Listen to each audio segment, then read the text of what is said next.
Remarks the President to the National Academy of Science from Constitution Hall in Washington, D.C., October 22, 1963. Dr. Seitz, President Paz, Dr. Bronk, my scientific advisor, Dr. Wiesner, the gentlemen. I'm happy to accept the invitation to address the National Academy of Sciences, and I'm very happy to come here with our distinguished visitor from Bolivia, the President of Bolivia, who, though a distinguished scholar and educator in his own right and an exile, has led his country through one of the most profound revolutions in the last decade that this hemisphere has witnessed. And therefore I'm proud that he is with me on this very important occasion to my own country. It's impressive to reflect that 100 years ago, in the midst of a savage fraternal war, the United States Congress established a body devoted to the advancement of scientific research.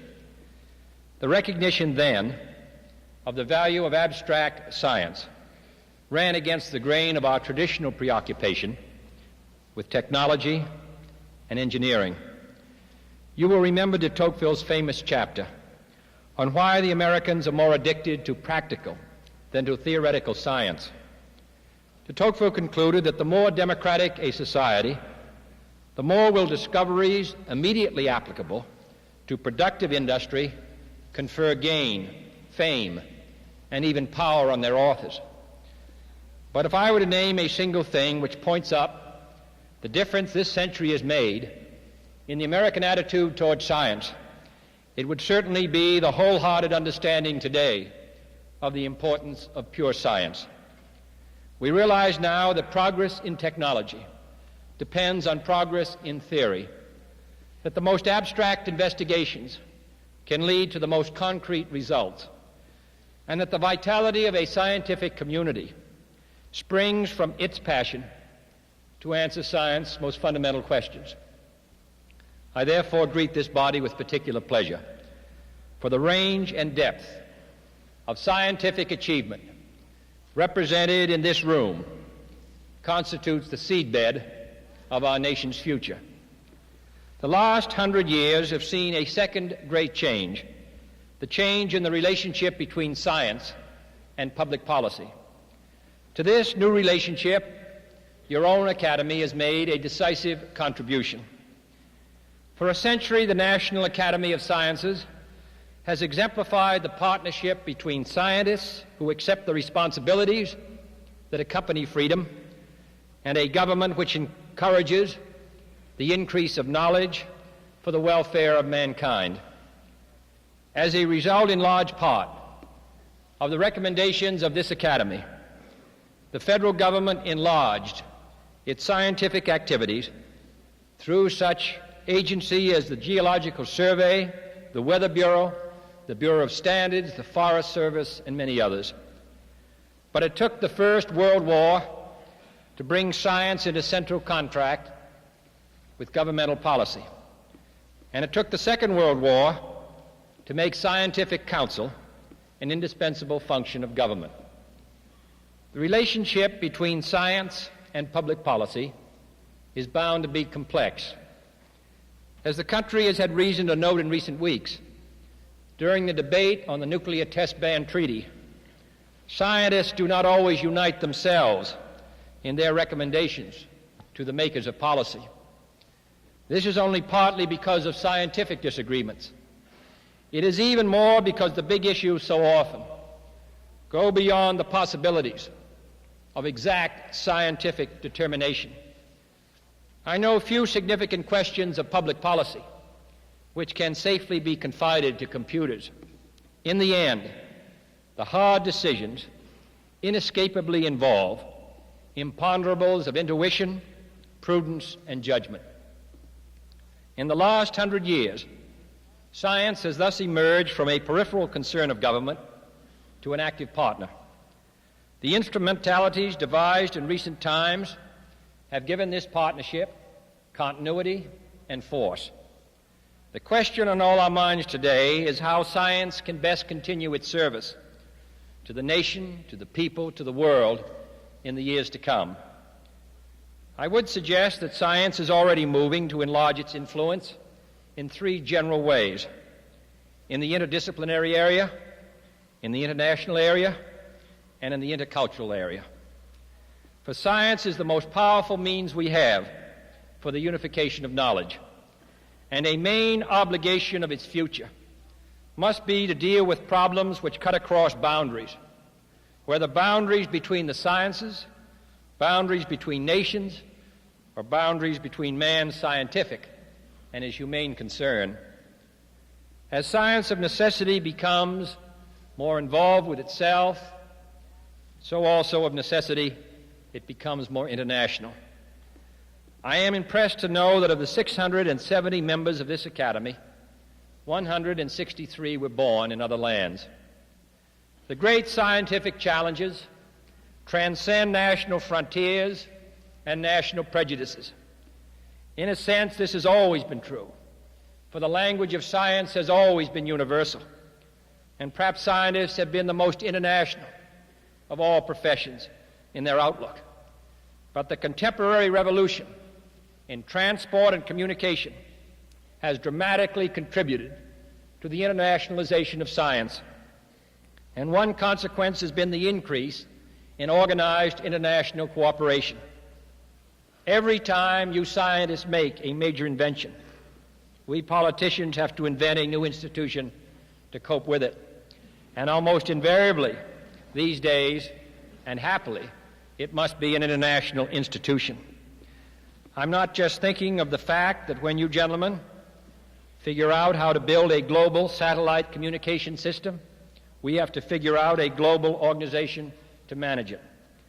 I'm thinking as well that scientific advance provided the rationale for the World Health Organization and the Food and Agricultural Organization, that splitting the atom leads not only to a nuclear arms race, but to the establishment of the International Atomic Energy Agency, that the need for scientific exploration of Antarctica leads to an international treaty providing free access to the area without regard to territorial claims, that the scientific possibility of a World Weather Watch requires the attention of the World Meteorological Organization, that the exploration of oceans leads to the establishment of an Intergovernmental Oceanography Commission.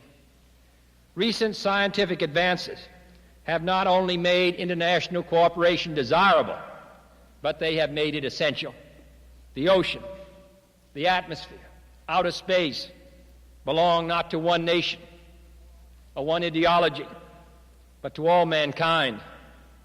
And as science carries out its tasks in the years ahead, it must enlist all its own disciplines, all nations prepared for the scientific quest, and all men capable of sympathizing with the scientific impulse.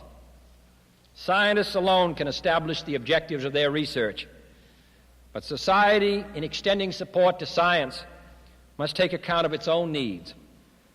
As a layman, I can suggest only with diffidence what some of the major tasks might be on your scientific agenda, but I venture to mention certain areas which, from the viewpoint of the maker of policy, might deserve your special concern.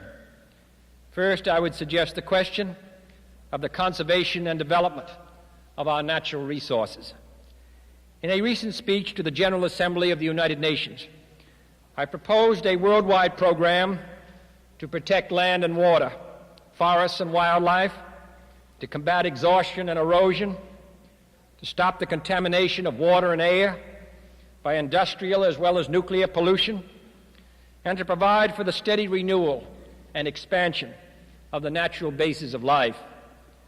Malthus argued a century and a half ago that man, by using up all his available resources, would forever press on the limits of subsistence, thus condemning humanity to an indefinite future of misery and poverty. We can now begin to hope, and I believe know, that Malthus was expressing not a law of nature, but merely the limitation then of scientific and social wisdom. The truth or falsity of his prediction will depend now, with the tools we have, on our own actions, now and in the years to come. The earth can be an abundant mother to all of the people that will be born in the coming years if we learn to use her with skill and wisdom, to heal her wounds, replenish her vitality, and utilize her potentialities. And the necessity is now urgent and worldwide, for few nations embarked on the adventure of development have the resources to sustain an ever-growing population and a rising standard of living. The United Nations has designated this the decade of development.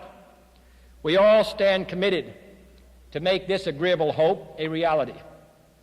This seems to me the greatest challenge to science in our times, to use the world's resources to expand life and hope for the world's inhabitants. While these are essentially applied problems, they require guidance and support from basic science. I solicit your help, and I particularly solicit your help in meeting a problem of universal concern, the supply of food to the multiplying mouths of a multiplying world. Abundance depends now on the application of sound biological analysis to the problems of agriculture. If all the knowledge that we now have were systematically applied to all the countries of the world could greatly improve its performance in the low-yield areas, but this would not be enough. And the long-term answer to inadequate food production, which brings misery with it, must lie in new research and new experimentation. And the successful use of new knowledge will require close cooperation with other nations. Already a beginning has been made. I think of the work in other countries, of the Rockefeller and Ford Foundations, and the creation by the OAS of the Inter-American Institute of Agricultural Sciences in Costa Rica. I look forward eventually to the establishment of a series of international agricultural research institutes on a regional basis throughout the developing world. I can imagine nothing more unwise than to hoard our knowledge and not disseminate it and develop the means of disseminating it throughout the globe. Second, I would call your attention to a related problem. That is the understanding and use of the resources of the sea. I recently sent to Congress a plan for a national attack on the oceans of the world, calling for the expenditure of more than $2 billion over the next 10 years. This plan is the culmination of 3 years' effort by the Interagency Committee on Oceanography, and it results from recommendations made by the National Academy. Our goal is to investigate the world ocean, its boundaries, its processes. To a surprising extent, the sea has remained a mystery. 10,000 fleets still sweep over it in vain. We know less at the ocean of our feet where we came from than we do of the sky above our head. It is time to change this, to use to the full our powerful new instruments of oceanic exploration, to drive back the frontiers of the unknown in the waters which encircle our globe. I can imagine no field among all those which are so exciting today than this great effort which our country and others will carry on in the years to come. We need this knowledge for its own sake. We want to know what's under the sea. And we need it to consider our bearings on our security and on the world's social and economic needs. It has been estimated, for example, that the yield of food from the seas could be increased 5 or 10 times through better knowledge of marine biology. And someday we will seed and weed and harvest the oceans. Here again, the job can best be done by the nations of the world working together in international institutions. As all men breathe the same air, so a storm along Cape Cod may well begin off the shores of Japan. The world ocean is also indivisible, and events in one part of the Great Sea have astonishing effects in remote places. International scientific cooperation is indispensable if human knowledge of the ocean is to keep pace with human needs. And third, there is the atmosphere itself, the atmosphere in which we live and breathe and which makes life on this planet possible. Scientists have studied the atmosphere for many decades, but its problems continue to defy us. The reasons for our limited progress are obvious. Weather cannot be easily reproduced and observed in the laboratory. It must therefore be studied in all of its violence wherever it has its way. Here is an oceanography. New scientific tools have become available with modern computers, rockets, and satellites. The time is ripe to harness a variety of disciplines for a concerted attack. And even more than oceanography, the atmospheric sciences require worldwide observation and hence international cooperation. Some of our most successful international efforts have involved the study of the atmosphere. We all know that the World Meteorological Organization has been effective in this field. It is now developing a worldwide weather system to which nations the world over can make their contribution. Such cooperative undertakings can challenge the world's best efforts for decades to come. And fourth, I would mention a problem which I know has greatly concerned many of you. That is our responsibility to control the effects of our own scientific experiments. For as science investigates the natural environment, it also modifies it. And that modification may have incalculable consequences for evil as well as for good. In the past, the problem of conservation has been mainly the problem of human waste, of natural resources, of their destruction. But science has the power for the first time in history now to undertake experiments with premeditation which can irreversibly alter our biological and physical environment on a global scale. The problem is difficult because it is hard to know in advance whether the cumulative effects of a particular experiment will help or harm mankind. In the case of nuclear testing, the world is satisfied that radioactive contamination involves unnecessary risks, and we are all heartened that more than 100 nations have joined to outlaw testing in environments where the effects most directly threaten mankind. In other fields, we may be less sure. We must, for example, balance the gains of weather modification against the hazards of protracted drought or storm. The government has the clear responsibility to weigh the importance of large-scale experiments to the advance of knowledge or to national security against the possibility of adverse and destructive effects. The scientific community must assist the government in arriving at rational judgments and interpreting these issues to the public. To deal with this problem, we have worked out formal procedures within the government to assure expert review before potentially risky experiments are undertaken. And we will make every effort to publish the data needed to permit open examination and discussion of proposed experiments by the scientific community before they are authorized.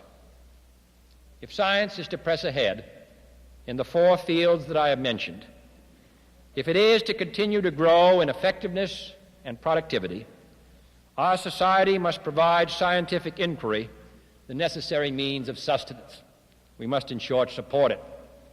Military and space needs, for example, offer little justification for much work in what Joseph Henry called abstract science.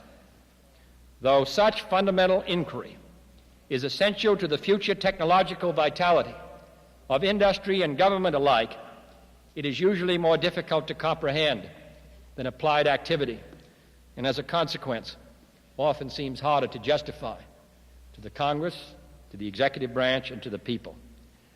But if basic research is to be properly regarded, it must be better understood.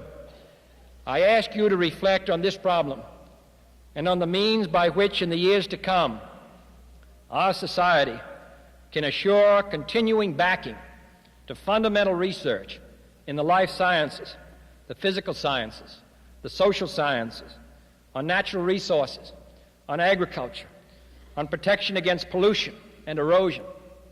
Together, the scientific community, the government, industry, and education must work out the way to nourish American science in all its power and vitality.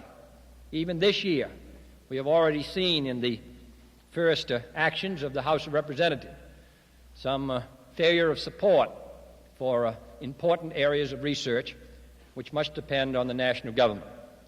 I'm hopeful that the Senate of the United States will restore these funds. What it needs, of course, is a wider understanding by the country as a whole of the value of this work, which has been so sustained by so many of you. I would not close, however, on a gloomy note, for ours is a century of scientific conquest and scientific triumph. If scientific discovery has not been an unalloyed blessing, if it has only conferred on mankind the power not only to create, but also to annihilate, it has at the same time provided humanity with a supreme challenge and a supreme testing. If the challenge and the testing are too much for humanity, then we're all doomed. But I believe that the future can be bright, and I believe it can be certain. Man is still the master of his own fate, and I believe that the power of science and the responsibility of science have offered mankind a new opportunity, not only for intellectual growth, but for moral discipline, not only for the acquisition of knowledge, but for the strengthening of our nerve and our will. We are bound to grope for a time as we grapple with problems without precedent in human history. But wisdom is the child of experience. In the years since man unlocked the power stored within the atom, the world has made progress, halting but effective, towards bringing that power under human control. The challenge, in short, may be our salvation. As we begin to master the destructive potentialities of modern science, we move towards a new era in which science can fulfill its creative promise. I express my appreciation to all of you for what you've done in your respective disciplines in the field of science and the contribution which those disciplines have made to the welfare of our country and, in the great sense, to the welfare of all mankind.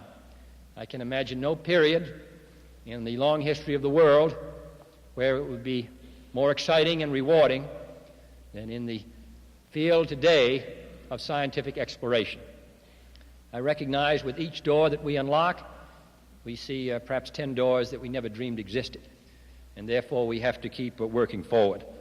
But with all of the tools now at our command, with all the areas of knowledge which are waiting to be opened up, I think that never in the short history of this academy or in the far longer history of science has the time been brighter, the need been greater, and the cooperation between those of us who work in government and those of you who may work in far distant laboratories on subjects almost wholly unrelated to the problems we now face in 1963, I hope that that cooperation will remain intimate and that it will remain beneficial to both science and to the people as a whole.